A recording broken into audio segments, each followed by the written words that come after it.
Hello, welcome to my tech farm. Someone sent me a 3D printer for the testing. This is SV08, 3D printer based on the Voron 2.4. Now quickly to mention, because many times I forget it, that this is not a sponsored video. I got this printer for free, but I'm not paid anything about this, and they don't have any kind of the effect to my content. And I'm quite sure that most of the users or viewers will very quickly recognize those sponsored videos. I have more than 350 videos and only one was sponsored, but if there will be one, it will be mentioned, of course. Let's see a few specifications from the website. The real price will be available only after the first presenting in the live stream. It is a CoreXY printer. It has 4 independent Z motors for leveling the gantry. It uses the clipper with all its advantages. The build volume is 350 by 350 millimeters along the X and Y axis and 345 along the Z axis. It uses the linear rails on all 3 axes, and it can be assembled in approximately 1 hour according to these specifications. It is fully open source. It has built-in camera, ceramic heating block for the heated bed, remote control, and similar. Now a few words about the Sovol. They already have very interesting printers, for example SV04 IDEX printer, which is able to print in 2 colors without any waste materials because it has 2 heads. But somehow they published too quickly new models and they forgot about the existing ones. So the idea of the SV04 is great, but it really needs improvement on the software side and on the hardware side. I have several videos about this printer. The next very interesting printer, which I like, is SV06 Plus. The SV06 was a clone of the Prusa and it was a great printer, and with 06 Plus they improve it and make it bigger. And then with SV07 I feel in many cases that it was step back. They moved to the rubber wheels, we get back those leveling knobs. I have the feeling that they just want to publish quickly a clipper based printer. And then I believe that this will be a very big step up, SV08. It is based on Voron 2.4. If you are not familiar, the Voron is a project, open source project, where you can download the part list, or if you want to save some time, you can buy a kit. And there is a very detailed documentation, so you can put this together. But assembling of Voron takes between 40 and 50 hours until that this can be assembled in 1 hour according to them. So for those who don't have time to assemble the Voron or don't have that experience, this may be a good solution. Now I really think that Voron has many advantages compared to those commercial CoreXY printers on the market, to Bamboo Lab, K1, KD and similar.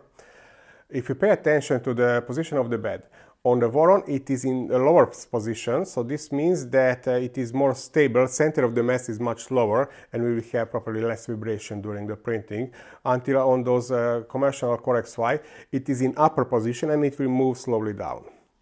The other thing that we have 4 stepper motors which are driven independently, and they are able to level the gantry in all directions. Compared to those CoreXY printers, to save some money probably, they have only 1 stepper motor, and those lead screws are connected with timing belts. And with this they can move together, so of course the auto leveling will compensate any inaccuracy, but in theory if you really want to have the square part, this solution is much better. Well, I have one more opinion, we can open a discussion down in the comment section, that I think that the lead screws are not really perfect for the Z-axis, because they have this backlash. Of course, theoretically gravity pulls down the bed and it will be always in the lowest position, but I measured this several times, especially with the, let's say, hop-up or something like that, when it moves quickly up and down. If those lead screws are not lubricated perfectly, sometimes we have 1 or 2 hundredths of millimeters the difference. And in this case, they are driven by timing belts, where we don't have this kind of backlash. But of course, this is my opinion, but I believe that, yes, this is a good solution. Well, now let's see what's in the box. The packaging is good, everything is well protected in this black foam, and we have parts on several layers in this box. Let's analyze quickly the content of the box. This is the top frame. I can see some LED lights there. This is the gantry with CoreXY mechanism, the spool holder. Then we have a Z-axis, 4 of them, and each of them has the stepper motor, and it is driven with this quite beefy timing belt. Sample filament on the spool, big plus. Unfortunately, I believe that this will be the biggest disadvantage of this printer in eyes of many users. We have this small, not even touch screen, but of course with the clipper you connect it to computer or even some old tablet and you can operate it from there. Then we have some tools and boards for the assembling, pliers, and big plus that they include the tweezers in the package, but flat one would be better. This is the base, the extruder, and the hot end is already connected to it. This is texture PI sheet. It is only one-sided, but we have nice aligning elements here, so we can always place it in the correct position. Cables to connect the screen. I can see the power plug is on the left side. On the right side I can see something like HDMI cable, 2 USB ports, and the network connection. And it's time to put it together, but this will not be detailed assembling video because I don't want to mess with the camera too much. I'm curious if I can really assemble it in 1 hour. Pay attention that the Z-axis is labeled, so it goes to its own position, but also I want to show you this. We have a quite big ratio between the smaller pulley and the bigger one, and thanks to this we have enough friction which will hold the gantry in the position. It will not fall down because of the gravity.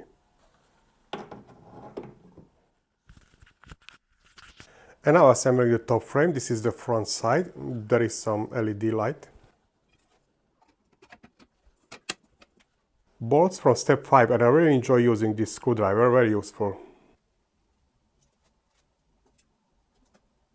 And now installing the gantry with CoreXY mechanism, and I have to tilt it to fit into this frame. And now mounting the spool holder to the right side of the printer. This rotates, and interesting, it has a filament runout sensor too. It's time to install the extruder. I have to take off this cover and deattach the fan. We can even take a closer look now. So this is the nozzle with the heater. This is the heatsink, the cold zone with the hot end fan. And there is the accelerometer and inductive probe sensor. And this is the part cooling fan, and it splits the air to 3 parts. So the cooling is from 3 sides.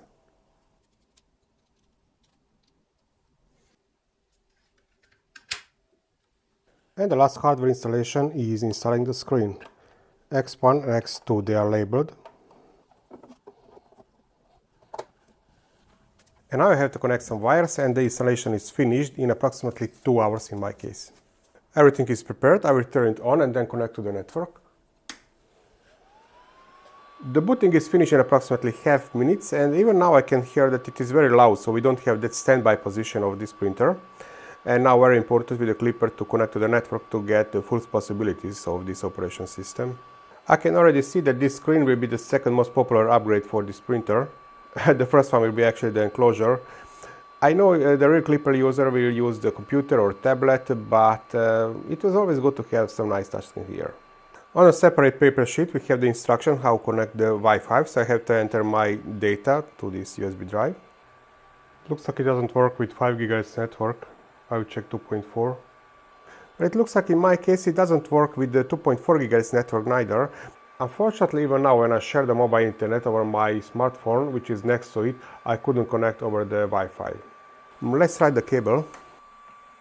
Well, this time it works. I have my local IP address and I can enter this to my laptop, or in this example to my smartphone, and I can operate the printer over the network. Now I notice that I can see picture from the camera and it is quite fast. Let's do the first homing, and I want to move our axis a little bit to see if everything is okay. That was loud a little bit.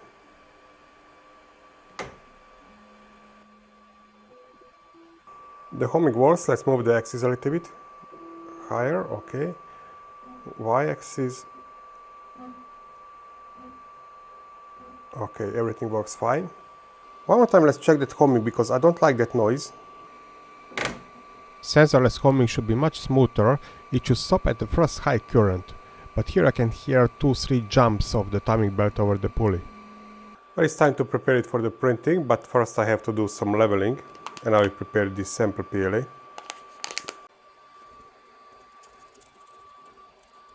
Leveling, let's do the quad gantry leveling. It is heating up to 65 degrees Celsius, and probably it will touch in 4 corners until it makes this gantry parallel with this print surface.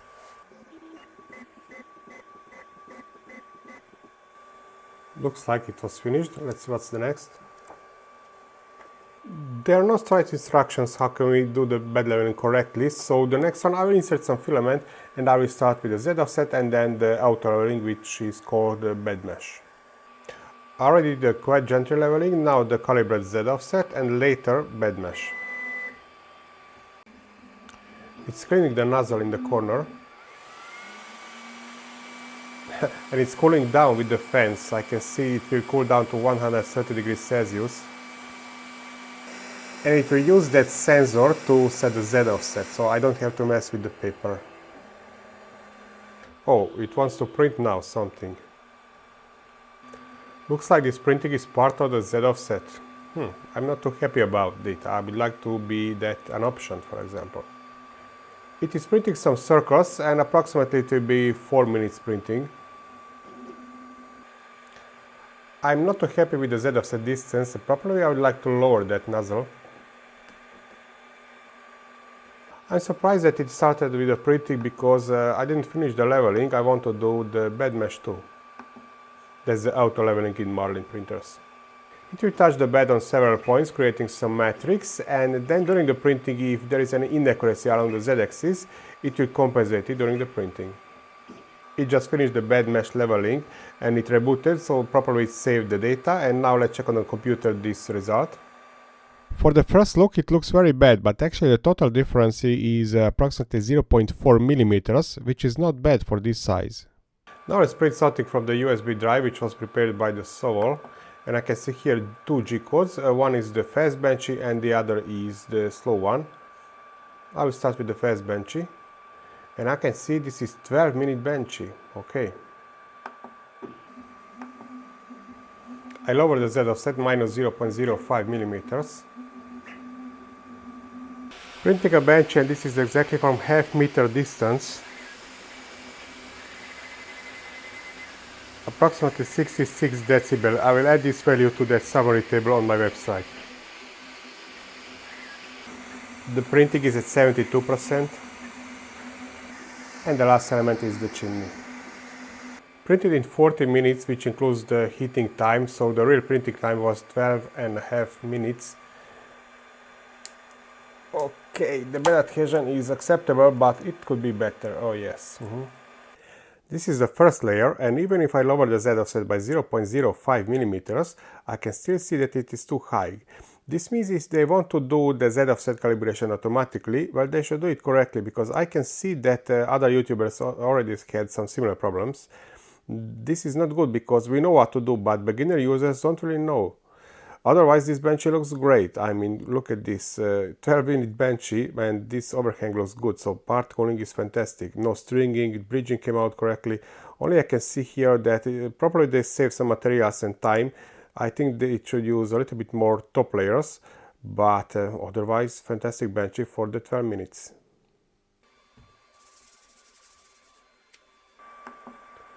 Now let's try the normal Benchy, and I notice this text doesn't scroll anymore, so I cannot see the end, but I think it is approximately 20-minute Benchy. It would be good to have scrolling text here. 52%. It's finished, and the pure printing time was 25 minutes. Bed adhesion check. Yes, this time stronger. I will wait until it cools down. The bed cooled down. Perfect. So this is 12-minute Benchy and this is 25-minute Benchy. Of course, I can see mostly on the top layers that this is highly optimized for the speed, but the quality of this Benchy is absolutely perfect. Okay, it is 25-minute Benchy, but everything is fine. Even the first layer is now correct. Maybe it could be even lower. Don't forget, I lowered it 0.1 millimeters below the default settings. So definitely they should tune this in their default values. Instead of giving the profile for the newest Orca, they are forcing us to install an older one, which also offers installing a new one, but in that case we don't have this printer in the settings. And I inserted the first STL file, which is some kind of dice calibration cube. I'm starting with the dice, and it looks like we have the scroll of the text again. This looks like it will start the printing. It doesn't use this sensor for the Z offset, and also it doesn't clean the nozzle on this cleaner. This means those settings in a slicer or start G code is not 100% prepared. Oops, bad adhesion problem. It looks like it didn't remember the Z offset settings. Yeah. Cancel the printing. Well, yesterday I lowered the Z offset by 0.1 millimeters, but it looks like it forgot it because now it starts again with that automatically set Z offset, which is too high. So again I will start printing of this cube, and the only thing I will change is lowering the Z offset by 0.1 millimeters.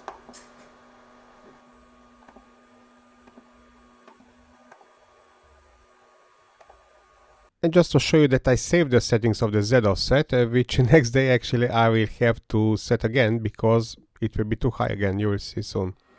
It looks okay now, but usually I can recognize and see if the Z offset is set correctly with my eyes, but here it is hard to see through that gap. It is quite small and it would be good to have some kind of light there. I'm using my own. Okay, it looks like it will be finished now. I'm missing here the current Z coordinate. I know this is small screen, but instead of the printing now, I would like to see, for example, the Z coordinate. It was finished a few seconds ago, immediately with the bed adhesion check. Yes, it is good now. I have to wait until it cools down. Well, I think the difference is quite obvious. Maybe this is just a little bit too low, but very close. I can see the texture from the PI sheet. This is along the y-axis, no sign of the ghosting. This is the x-axis, other sidewalls, and this is the top surface, which also looks okay. It is time to check the bed leveling, and this printing will use almost the whole surface of the bed. It is 340, not 290. With this kind of printing, I always forget to disable the skirt, but for my luck I have here designed 5mm margin. This is only the end of that time-lapse video. Well, maybe the Z offset needed my correction, but after this the layer thickness is very constant. I will analyze this later, but this looks good. Analyzing the other side of this printing, I can see the Z offset is a little bit too high. Minus 0.07 I changed it, but actually that minus 0.1 was correct. That's why I can see some delamination here, but it is very constant. So the Z offset is not good, but the leveling is okay. And now the flow rate test. Let's see the capabilities of this hot end. This is the start with the flow rate of 10 cubic millimeters per second, and it will speed up by time. According to height, the flow rate is very close to the 30 cubic millimeters per second, but I will analyze these walls later.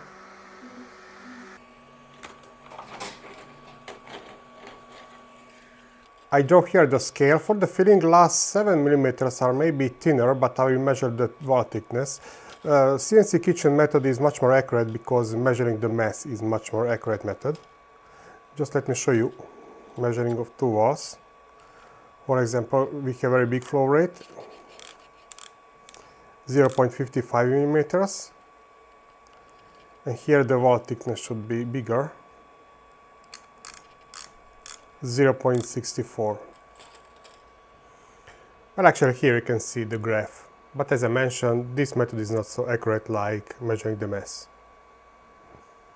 Next printing will be this goat statue, which I uploaded over the network. It is nice to see this preview image, and also I want to record some time-lapse here. The start is good, and it's speeded up very quickly. And this is the time-lapse video.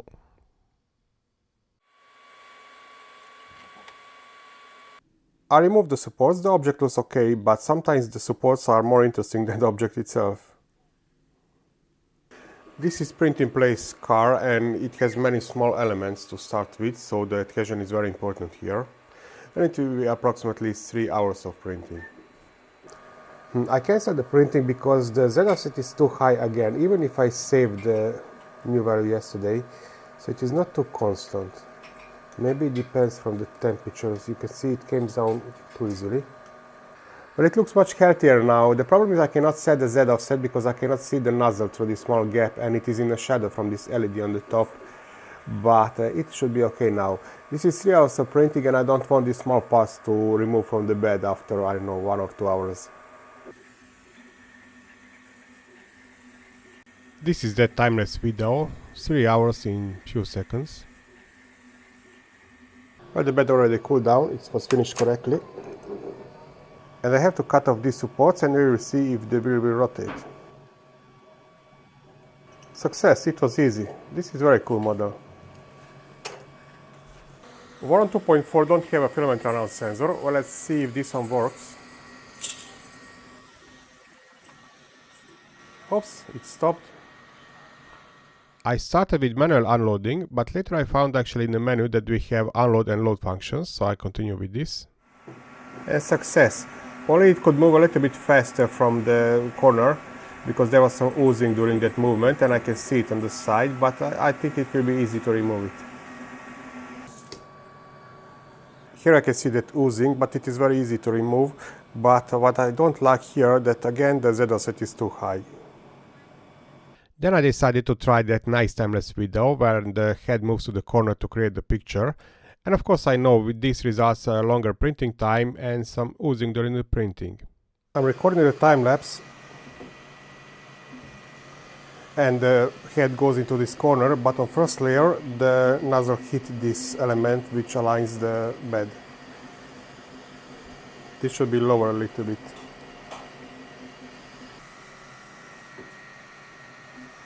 But the problem is only on first 2 layers. A little bit too much stringing for the end, but it will be finished.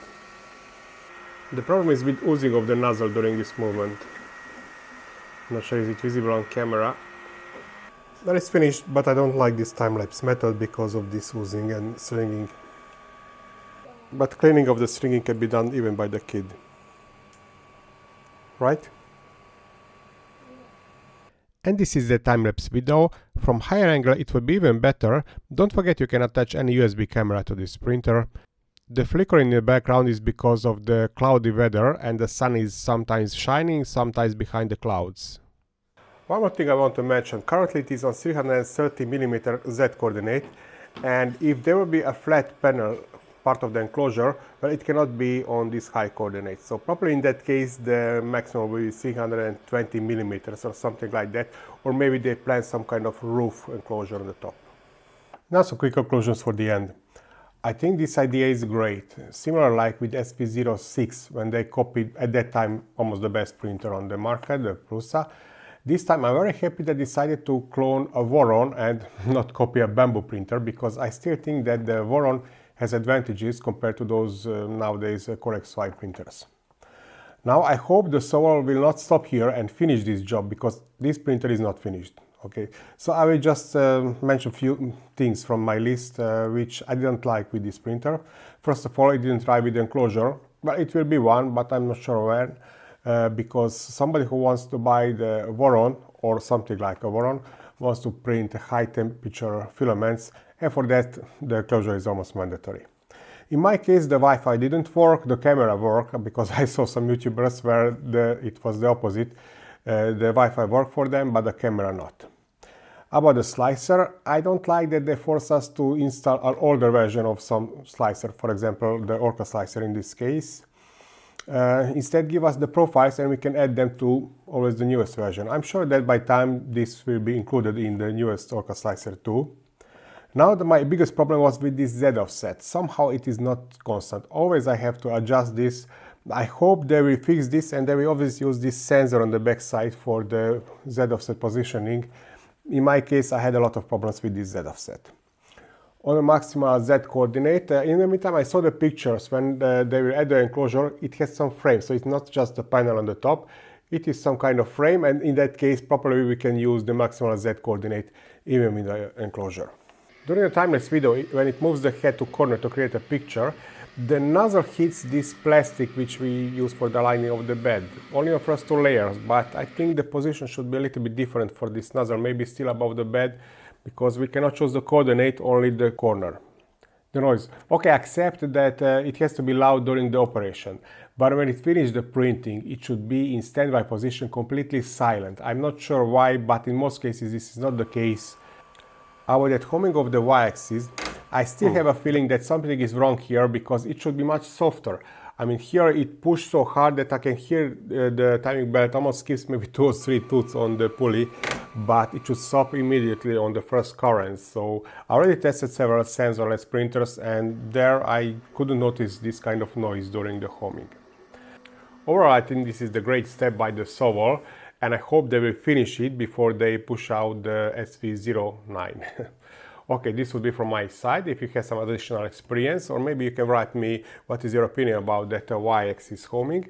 Write me a few lines down in the comment section. Thank you for watching and happy printing!